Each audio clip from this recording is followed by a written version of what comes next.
प्रणाम सुंदर साथ जी। प्रथम लागो दोई चरण को, धनी न छुड़ाइयो खीन। लाख तली लालेड़िया, मेरे जीव के ही जीवन। इन पाँव तले पड़ी रहूं, धनी नजर खोलो बातून। पलना वालों निरखो नेत्रे, मेरे जीव के ही जीवन। मेरे जीव के ही जीवन।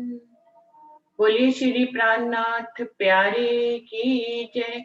बोलिए श्री सद्गुरु महाराज की जय।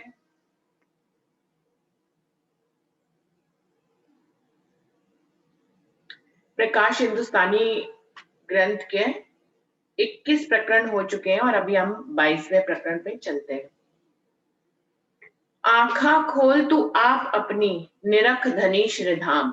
ले खुशवास याद कर, बांध गोली प्रेम काम।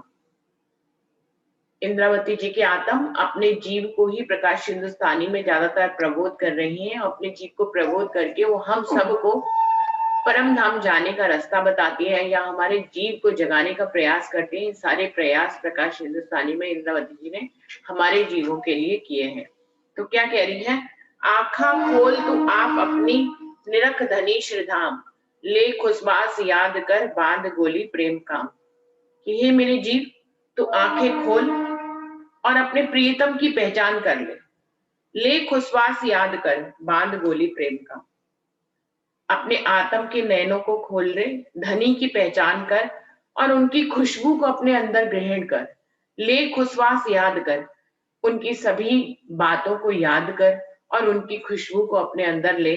बांध गोली प्रेम काम, यानी कि अपना प्रेम जो तुम्हारा प्रियतम के प्रति है उसको अपना एक लक्ष्य बनाकर उसी की राह पर तू आगे बढ़। जैसे अर्जुन को अपना लक्ष्य प्राप्त करने के लिए सिर्फ मछली की आंख दिखाई दे रही थी, बिल्कुल ऐसे ही यहाँ पर जीव को कहा गया है कि तू धनी के प्रेम को ही अपनी गोली बना ले, अपना कर्म बना ले, उसी को ही अपना लक्ष्य बना ले और उस तरफ तू आगे बढ़। प्रेम प्याला भर भर पीऊं, त्रिलोकी छाक छकाऊं। 14 भवन में करूं उजाला, फोड़ ब्रह्मांड पीऊं पास आऊं जाऊं। अब तो प्रीतम के प्रेम के प्याले को इंद्रावती जी की आत्म कह रही है। इंद्रावती जी अपने जीव को कह रही हैं कि प्रेम प्याला भर भर पियो। अब तुम प्रीतम के प्रेम के प्याले को ही पीती रहे। त्रिलोकी छाक छकाऊं, प्याला इतना पी, तो प्रीतम के प्याले को इतना पी ले, उनके प्रेम के प्याले को, कि तीनों लोकों को भी तो छाक छका दे। मतलब इतना प्याला हो कि वो दूसरों को भी तू दे, तीनों ब्रह्मांड में दे। त्रिलोकी, तीनों ब्रह्मांड तक तेरी जो है तारतम वाणी का प्रकाश फैल जाए। 14 भवन में करूं उजाला, इस तरह से मैं प्रीतम के प्रेम के प्याले को पी लूं, उनकी तारतम वाणी को इस तरह से अपने अंदर आत्मसात कर लूं कि मैं तीनों लोकों में 14 ब्रह्मांड में उस तारतम वाणी के ज्ञान को फैला दूं। 4 ब्रह्मांड पीऊ पास जाऊं और मैं इस 14 लोकों के ब्रह्मांड को और इस शून्य निराकार निरंजन के ब्रह्मांड को फोड़कर मैं योग माया के ब्रह्मांड और उससे भी आगे अक्षरातीत के परम धाम तक अपने प्रियतम से मिलने के लिए मैं जाऊं। बाचा मुख बोले तू बानी, की जो हास विलास। श्रवणा तू संभार अपनी, सुन धनी को प्रकाश। अपनी वाणी को बोल रहे हैं इंद्रावती जी, अपनी वाणी को बोल रहे हैं कि तुझे अब एक ही काम करना चाहिए। तुझे अब प्रीतम के वचनों को ही गाना चाहिए। उन्हीं वचनों से तुझे प्रीतम के साथ हास विलास करना चाहिए। हे मेरे श्रवण, मेरे अपने कानों को कह रहे हैं, तुम अपने आप को चेतन करके संभाल लो। सुन धनी को प्रकाश, तुमको एक ही काम होना चाहिए कि तुम्हें सिर्फ प्रीतम की बातों को ही सुनना चाहिए। हे मेरी वाणी, तुझे प्रीतम की बातों को ही बोलना चाहिए। हे मेरे कान, तुम्हें सिर्फ प्रीतम की बातों को ही सुनना चाहिए। कहे विचार जीव के अंग, तुम धनी दिखाया जे। जो कभी ब्रह्मांड प्रलय होवे तो भी न छोड़े पीऊ नहीं। अब जीव और उसके सभी अंग जो है इंद्रावती जी के इन पहले की चौपाइयों के उत्तर में कह रहे हैं कि कहे विचार जीव के अंग अब विचार करके जो है इंद्रावती की आत्म को जवाब दे रहे हैं, तुम धनी दिखाया दे, तुमने तो प्रीतम की पहचान हमें करा दी है। जो कभी ब्रह्मांड प्रलय होवे तो भी न छोड़ो पियो ने। अब ब्रह्मांड प्रलय भी हो जाए मेरे सामने तो भी मैं प्रीतम के साथ अपने प्रेम को नहीं छोड़ सकती। जीव के अंग कौन होते हैं? मन, चित्त, बुद्धि, अहंकार। तो ये हमारे अंतस्करण जिसको बोलते हैं वो हमारे जीव के अंग होते हैं। हम अपने मन, चित्त, बुद्धि और अहंकार के माध्यम से ही ये आंतरिक सेवा होती है। इन्हीं के माध्यम से जो सेवा की जाती है, जैसे कि बाह्य अंगों से, हमारे जो तन के बाहरी अंग है उनसे जो हम सेवा करते हैं, उन आंखों से जो देखते हैं, उन कानों से जो सुनते हैं, उन हाथों से जो सेवा करते हैं, वो बाहरी अंग कहलाते हैं जीव के। लेकिन जीव के आंतरिक अंग वो होते हैं जो कि आत्मिक चितवनी में लगते हैं, जो कि आत्मिक सेवा जिसको कही जाती है कि तन से आप सेवा करें ना करें, लेकिन आत्मिक सेवा हमेशा करनी चाहिए। तो वो होते हैं मन, चित्त, बुद्धि, अहंकार, जिनको आंतरिक अंग कहा गया है। खोल आँखा तू हो सावचेत, पहचान पियू चित ल्याए। ले गुण तू हो सन्मुख, देख पर्दा उड़ाए। हे मेरे जीव, तू अब सावचेत होकर अपनी आंखों को खोल ले, पहचान पियू चित लाए, अपने हृदय में तो प्रीतम के प्रेम को बसा ले, प्रीतम को ही बसा ले। ले गुण तू हो सन्मुख, उनके गुणों को अपने हृदय में तू देखती जा कि प्रीतम तुमसे कितना प्रेम करते हैं। तुम उनकी पहचान नहीं करी, फिर भी वो धनी देवचंद जी के तन में पहचान नहीं करी, फिर भी वो दोबारा तन धारण करके आए। हमने उनकी सेवा बंदगी कुछ नहीं करी, फिर भी वो जो है हमारे लिए दूसरे तन में आकर हमें जगा रहे हैं। हमने उनकी तारतम वाणी पे ध्यान नहीं दिया, फिर भी वो हमें जो है दोबारा से दूसरे तन में आकर तारतम वाणी सुना रहे हैं। उन्होंने हमारे अवगुणों को देखा ही नहीं, अपने गुणी गुण को दिखाते चले गए। तो यहाँ पे कह रहे हैं कि ले गुण तो हो सन्मुख, प्रीतम के गुणों को याद कर, उनको अपने चित्त में धारण कर और उनसे सन्मुख हो जा। देख पर्दा उड़ाए, उनके गुणों को देख कर अपने अंतर में, तेरे हृदय में जो पर्दा पड़ा हुआ है उस पर्दे को तू उड़ा दे। एते दिन वृथा गमाए, क्या अधम का काम, करम चंडालन हुई मैं ऐसी, ना पहचाने धनी श्रीधाम। कि इतने दिन तो हमने बेकार ही गवा दिए। किया अधम का काम, क्या अधम का काम किया? धनी देवचंद जी के धन में जमाए तो पहचाना नहीं। कर्म चंडालन हुई मैं ऐसी, देखा जाए तो मैंने बहुत ही चंडाल कर्म किए, मैं ऐसी बुरी हो गई, ना पहचाने धनी श्रीधाम, मैंने अपने प्रीतम को पहचाना ही नहीं।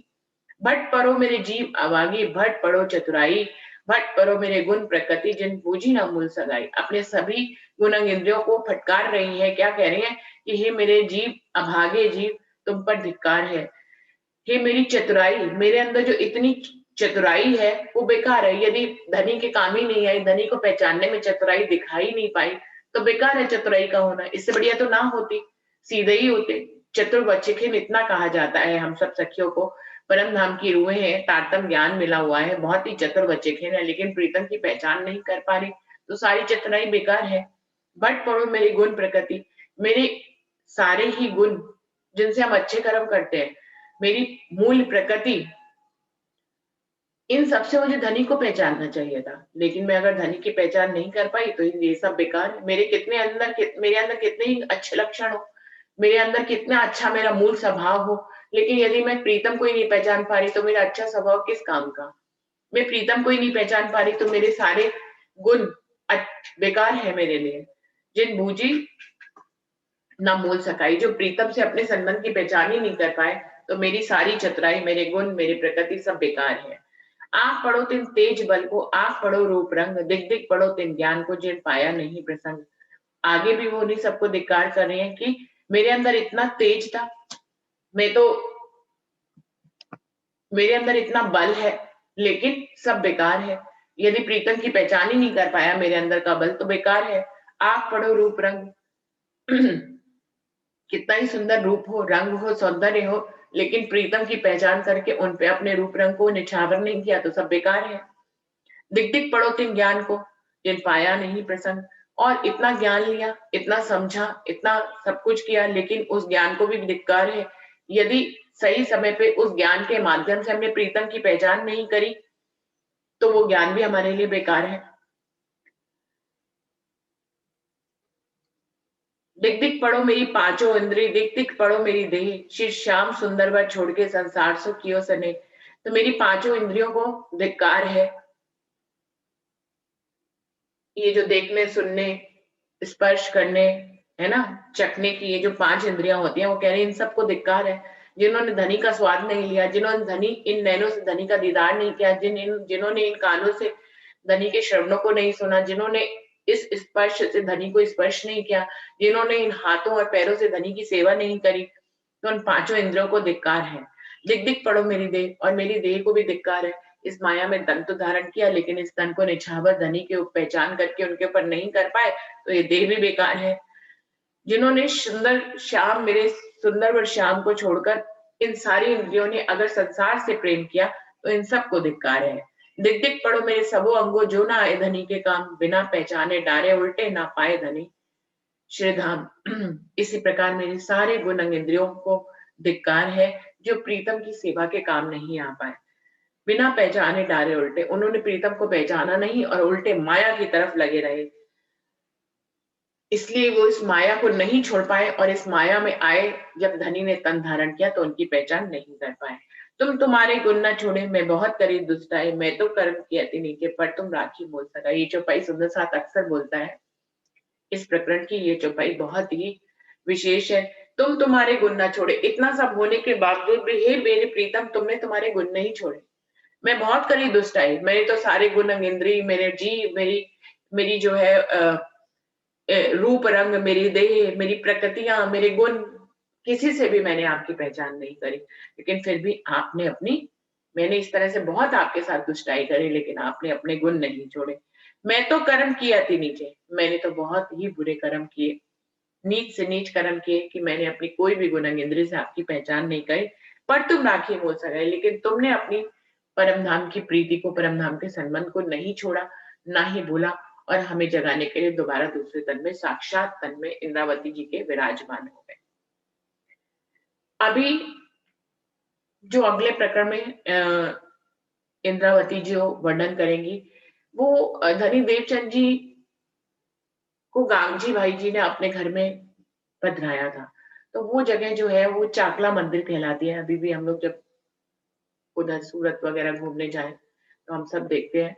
और चाकला मंदिर की गादी पे ही बिहारी जी को बिठाया गया था बाद में। तो गांगजी भाई जी का घर ही चाकला मंदिर कहलाता है। उस समय बहुत बड़े-बड़े घर नहीं हुआ करते थे, छोटे-छोटे घर हुआ करते थे, लेकिन आंगन बड़े-बड़े हुआ करते थे। तो धनी देवचंद जी वहीं पे ही आंगन में ही जो है उनकी गादी थी, जहां पर वो सुंदर साथ को चर्चा वाणी सुनाया करते थे परम धाम की। वो आज भी सुंदर साथ घूमने जाए तो उनका दर्शन कर सकते हैं। चाकला मंदिर है, उसी गादी पर बिहारी जी को बिठाया गया था। लेकिन एक प्रसंग बीतक साहब में आता है कि जबकि कोतवाल से उनकी शिकायत कर दी गई थी कि यहाँ तो स्त्री पुरुष दिन और रात यहाँ पर बैठा करते हैं, तो पता नहीं क्या चर्चा वाणी होती है। तो उस प्रसंग के बाद से धनी देवचंद जी ने गांगजी भाई के घर से थोड़ी दूर पर शहर में एक जगह पर वो चर्चा वाणी करने लग गए थे। लेकिन रात्रि में सोने के लिए वो फिर अपने चाकला मंदिर बिहारी जी के घर में ही आ जाया करते थे। तो वो जो मंदिर है वो, वहां पर उन्होंने एक वृक्ष लगाया था जो खीजड़ा वृक्ष है, और वो मंदिर भी आज भी खीजड़ा मंदिर के नाम से प्रसिद्ध है। वहां पर हम सभी चाहें तो खीजड़ा वृक्ष और धनी देवचंद जी के उन आसनों का, जहां पर वो चर्चा वाणी किया करते थे, उन सब का वर्णन, उन सबको का दर्शन कर सकते हैं। तो इस प्रकरण में उन्हीं 2 जगहों का, जहां धनी देवचंद जी यानी कि इंद्रावती जी इस प्रकरण में बता रही है कि मेरे आत्म के धनी धनी देवचंद जी के रूप में जब आए, तो वो जिन जिन जगहों पर बैठा करते थे, जिन जिन चीजों को वो स्पर्श करते थे, जहां वो अपने चरण कमल रखते थे, जहां पर वो लेटते थे, जहां वो विश्राम करते थे, उन सभी के को याद करके इंद्रावती जी उस पर अपने जो है मन के भावों को व्यक्त करा है उन्होंने इस प्रकरण में। बिल्कुल ऐसे ही सुंदर साथ जी आज भी जो है हमारा जीव भी जिस तन से जागृत होता है, उस तन को जो है सद्गुरु रूप में मानता है, और फिर जो है उन्हीं के प्रति अपने भावों को व्यक्त करते हुए जो है वो उन जगहों को याद करता है जहां जहां उनके सद्गुरु ने चरण कमल रखे थे। बिल्कुल ऐसे ही इस प्रकरण में बहुत ही मार्मिक ढंग से इंद्रावती जी ने वर्णन किया है। वार में जाओ बनराय वल्लभ की, जाकी सुख शीतल छाया, देखो ए बन गुण भव औखदी, देखे दूर जाए माया। इंद्रावती जी की आत्मा कह रही है कि मैं उस जगह पर बारी-बारी जाती हूँ, उस वन की छाया पर वाली-वाली जाती हूँ, जहाँ मेरे वल्लभ जिन वृक्षों की छाया में बैठा करते थे, जिनकी शीतल छाया को देखते ही सुख उत्पन्न होता है।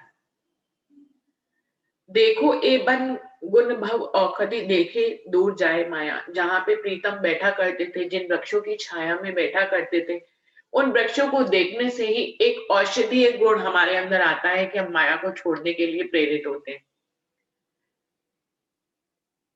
इन पावन स्थलों में वो अ, महिमा होती है, वो तरंगे होती हैं, वो वेव्स होती हैं सुंदर साथ जी।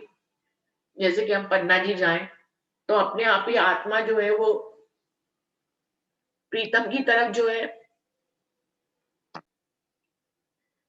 सुंदर साथ जी, इन सभी भूमियों को जो है वो तपोभूमि कहते हैं। तपोभूमि मतलब जहाँ पर बहुत से अखंड पाठ हुए हैं, जहाँ पर हमारे प्रीतम विराजमान हुए हैं।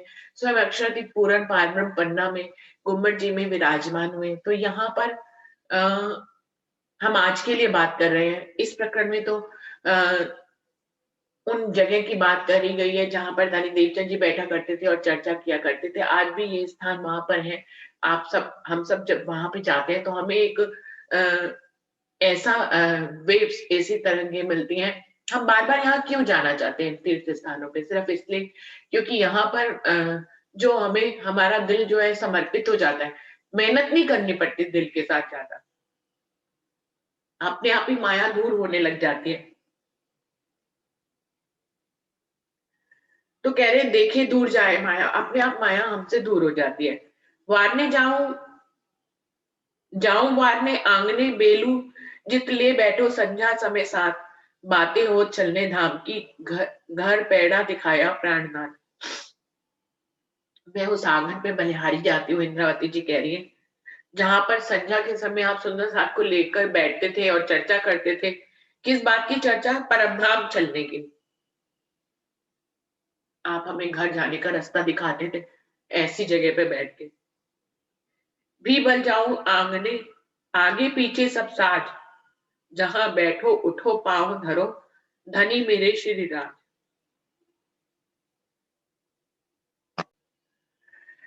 उस जगह पर मैं वारी वारी जाती हूँ जहां पर आप बैठते थे, अपने पांव अपने चरण कमल रखते थे। हे मेरे प्रीतम, मैं उस सब जगह पे वारी वारी जाती हूँ। बलिहारी जाऊं बहुत बेर देहरी मंदिर द्वार, वारने जाऊं इन जिमी के जहां बसत मेरे आधार। मैं बहुत बहुत बार अपने आप को बलिहारी करती हूँ उस मंदिर का, उस देहरी का, उस द्वार का, जहाँ पर आप जाते थे, जिस देहरी से आप आगे पीछे गुजरते थे, उस जमीन पर मैं बारी जाती हूँ, जहाँ बसत मेरे आधार, जहाँ मेरे प्रीतम जो है आधार निवास करते थे। बारी जाऊं पाटी पलंग सिराने, चादर शिखर तलाई, पौड़त पीयूजी औरत पछोड़ी, ऊपर चंद्रमा चटकाई। मैं उस सेजा पर बारी बारी जाती हूँ। आज भी सुंदर सा वहाँ पे आप जाइए तो वो पूरा सेजा रखी हुई है जहाँ पर धनी देवचंद जी विराजमान हुआ करते थे, निद्रा लेते थे। वैसे तो जो जिस तन में अक्षरदीप विराजमान हो वो तन निद्रा नहीं करता है, लेकिन शरीर को आराम देने के लिए वो जिस जगह पर लेटा करते थे वो सब आपको वहाँ पर दिखाएँगे सुंदर साथ जी।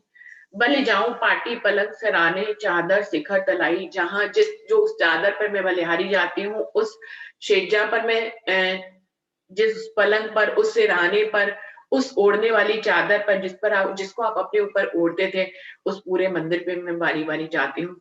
बल-बल जाऊँ मैं दुलीचा चाकला, बल जाऊँ मंदिर के थम, जिन थंबों कर धनी अपने जुगते दिए बंद। मैं उस दुलीचे पर, मैं उस चाकले पर जिस पे आप बैठा करते थे, मैं बलिहारी जाती हूँ। मैं उस मंदिर और उस मंदिर में लगे हुए थंबों पर बलिहारी जाती हूँ, जिन थंबों पर आप अपने हाथों से स्पर्श करके जो है बंधन बांधते थे। उस समय जो है छत को लगाने के लिए थंबों का सहारा लिया जाता था, तो वो उसी की बात को याद करते हुए इंद्रावती जी की आत्मा कह रही है, बैठा तो जित महाबलिया, बल बल जाऊं ठौर दिन, सात सवेरा आए के बैठत, करो धाम धनी वर्णन। मैं उस जगह पर जो है बलिहारी जाती हूँ। जिस जगह आसन पर आप बैठकर सुबह-सुबह सुंदर साथ आपके चरणों में आकर बैठ जाते थे, आप उस आसन पे चाकले पे विराजमान होकर सबको जो है परम धाम का वर्णन करके दिखाते थे। मैं उस सारी जगह पे बारी-बारी जाती हूँ। देखत मंदिर में कई विध, वस्त सकल पूरन, टूक-टूक कर वार डारो मेरे जीव के और तन। क्या कह रहे हैं? मैं उस गृह आंगन, उस मंदिर की एक-एक छोटी से छोटी वस्तु पे बलिहारी जाती हूँ। मैं अपना तन जो है टुकड़े-टुकड़े कर जीव को उस पे वार दूँ कि आपने उस हर एक छोटी-छोटी सी जगह को स्पर्श किया है।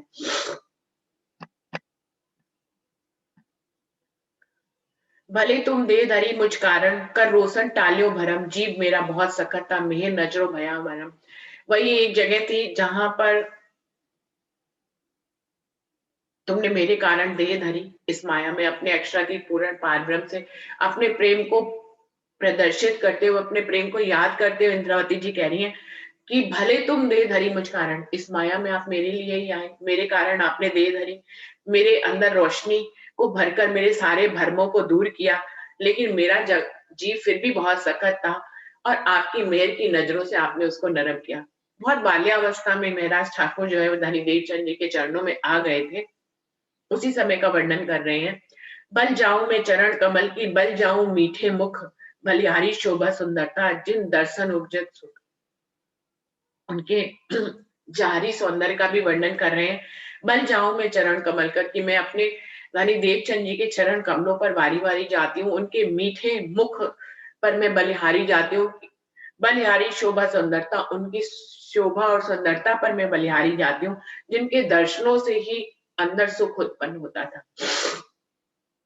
सुंदर साथ जी, बाहरी सुंदरता तो वैसे भी आकर्षित करती है, लेकिन जिस तन में राज्य की मेहर बसती हो, वो तन अपने आप ही सुंदर लगने लग जाता है, भले चाहे वो सुंदर हो या ना हो। तो वो आंतरिक सुंदरता से हमारा दिल जुड़ जाता है, तो उनके बाहरी अंग भी सुंदर लगते हैं। भी बल जाऊं हस्त कमल की, बल जाऊं वस्त्र लई बलैया भूकन की, बल जाऊं शीतल नजर। उनके हाथों के हस्त कमलों पे मैं वारी जाती हूँ, उनके वस्त्रों के, उनके आभूषणों की मैं बलैया लेती हूँ, जिन और उनके नयनों के जिन शीतल नजरों से वो सुंदर साथ को जगाते थे। वार डारू मैं नासिका पर और वार डारू श्रवण, वार डारू मैं नक्षिक पर जो संकुल है अतिगर। मैं उनकी नासिका पर, उनके श्रवणों पर, उनके नक्श तक पर, जिनको वो बन के बड़ी संकुल नजरों से हम लोगों को जगाते थे। बड़े ही मेहनत किया करते थे धनी देवचंद जी सुंदर साथ को जगाने के लिए, बल्कि वो उस पे भी बहुत बलिहारी जाते थे जो किसी और सुंदर साथ को लेकर उनके पास आता था। उनको लगता था कि ये काम जितना जल्दी खत्म हो, जो भी तन जो है जागने करने के लिए आता है, उनको लगता है कि वो अपने रहते सारे कार्य खत्म कर दे। ये तो बात की बात है कि लीला जो है वो आगे भी बढ़ती है और तनों तक भी जाती है। धनी देवचंद जी भी अपने समय पर ऐसा ही सोचते थे कि वो पूरी वासनाओं को जगाकर परम धाम वापस ले जाएँ। जो खुद जाग जाता है उसको जो है परम धाम में जागने की बहुत ही जल्दी रहती है। तो वो कह रहे हैं कि मैं आपके संगनक से शिक तक के पूरे स्वरूप और सौंदर्य पे वारी-वारी जाती हूँ। सेवा करत बाई हीर बाई, उच्छव रसोई जित, अंतर्गत तुम नित अरोगो मैं बल-बल जाऊँ तित। चाकला मंदिर में जाएँ सुंदर साथ जी, तो चाकला मंदिर के दाहिनी साइड पे एक मंदिर है, रसोई का मंदिर जिसको बोलते हैं, जहाँ पर हीर बाई जो है रसोई बनाया करती थी। तो उसी जगह की बात कर रहे हैं कि मैं उस रसोई पर बारी-बारी जाती हूँ, जहाँ पर बड़े प्रेम से हीर बाई आपके लिए भोजन बनाती थी और वहाँ जाकर आप अरोगा करते थे। वार डारू में बानी पर जो वचन कहत रसान, साथ को चढ़ने रात के सागर आड़ी बांधा तो पार। मैं आपकी उस वाणी पर बलिहारी जाती हूँ, जितने प्रेम भरे वचन आप कहा करते थे और अब सुंदर साथ को अपने चरणों में बिठाकर आप उनका माया और ब्रह्म के बीच में पाल बांधा करते थे अपने वचनों से और उनको परमधाम की राह दिखाकर परमधाम का दर्शन कराया करते थे। करत हो कृपा कई विध की मीठी अति मेहरबानी, साचे लाड लड़ाए सुंदर ल्याए वतन की बानी। आपने हमारे ऊपर तरह-तरह की बहुत तरह की मेहर करी, अपनी मीठी-मीठी वाणी सुनाई, हमें कई तरह के लाड लड़ाए और हमें हमारे लिए आप परम धाम से वाणी लेकर आए, तारतम ज्ञान की कुंजी लेके आए जो आज तक इस ब्रह्मांड में कहीं नहीं थी। मैं सेवा करूं सर्वा अंगो, देव प्रदक्षिणा रात दिन, पल न वालू नेखो नेत्रे, आत्म लगाए अगर। मैं अपने सभी अंगों से आपके सभी अंगों पर बारी बारी जाती हूँ और आपकी रात और दिन प्रदक्षिणा करती हूँ। मैं मेरी आत्मा तो चाहती है कि मैं एक पल के लिए भी आंखों को की पलकों को अपने ऊपर ना ढाककर निरंतर ही आपको देखती रहूं और आपके ऊपर बलिहारी जाती रहूं। मुझसे अजान अबूझ दुष्ट अपृच्छक अधम नीच मतहीन, सो इन चरणों आए हुए दाना स्याना सुघड़ सुबुध सुबुध प्रवीण। वो कह रहे हैं हर जीव मेरी तरह ही, अपना एग्जाम्पल देके हम सबको कह रहे हैं कि हमारा जीव कैसा होता है, बहुत ही अनजान अबूझ दुष्ट, माया की तरफ लगे रहने वाला, अधम होता है, अधम के काम करता है, नीच होता है, उसकी बुद्धि भी हीन होती है। लेकिन ऐसा जीव भी यदि आपके चरणों में आ जाता है तो बहुत ही दाना स्याना प्रवीण सुघड़ सुबुद्धि वाला, चतुर चतुर प्रवीण, धर्म धर्म की राह पे चलने वाला और प्रीतम की पहचान करके उनकी सेवा करने वाला बन जाता है। तो जीव जगाए देत निध निर्मल, करत आत्म रोशन, सो जीव बुदले करे उजाला, सब में चौदह भवन। ऐसे दुष्ट जीव को आप जो है जगा देते हैं अपनी निध देकर, और आत्म और परात्म की पहचान कराते हैं। फिर वो जीव जो है आपकी जागृत बुद्धि के ज्ञान को लेकर 14 लोकों में जो है वो उजाला करता है।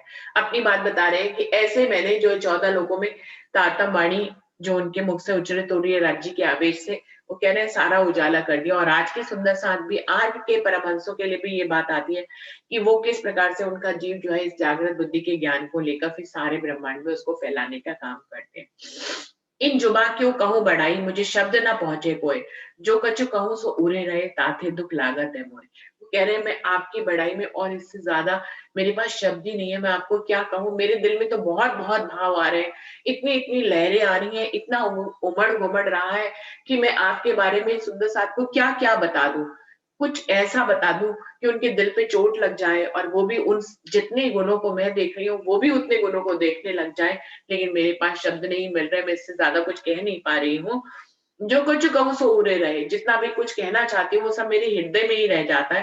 ताथे दुख लागत है मोए, इसलिए मुझे दुख लगता है कि जैसे मैं देख पा रही हूँ, जैसे मैं समझ पा रही हूँ, जैसे मेरे दिल में लहरें उठ रही है, मैं वही सारा जो है हर एक आत्म के जीव के हृदय में उतनी ही लहरें जगा दूं। इतना जोश इंद्रावती जी के हृदय में है कि मैं बिल्कुल अपने जैसा सब सुंदर साथ के दिल में भावों को उत्पन्न कर दूं कि किसी को कोई दिक्कत ही ना हो, हर कोई परमधाम यूं ही पहुंच जाए चुटकियों में।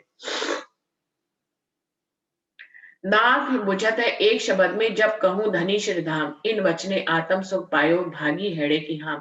वो कह रहे इतने सारे शब्दों को कहने की कोशिश करती हूँ, जब नहीं कह पाती हूँ तो सिर्फ एक शब्द से ही मेरी जो है मुझे संतुष्टि मिलती है कि जब कहूं धनी श्री धाम की हे मेरे प्रीतम आप मेरे हैं। बस इतना जब कह देती हूँ तो इसमें सारी बातें आ जाती हैं। इन वचन ने आत्म सुख पायो, सिर्फ इसी वचन से मेरी आत्म को सुख मिलता है।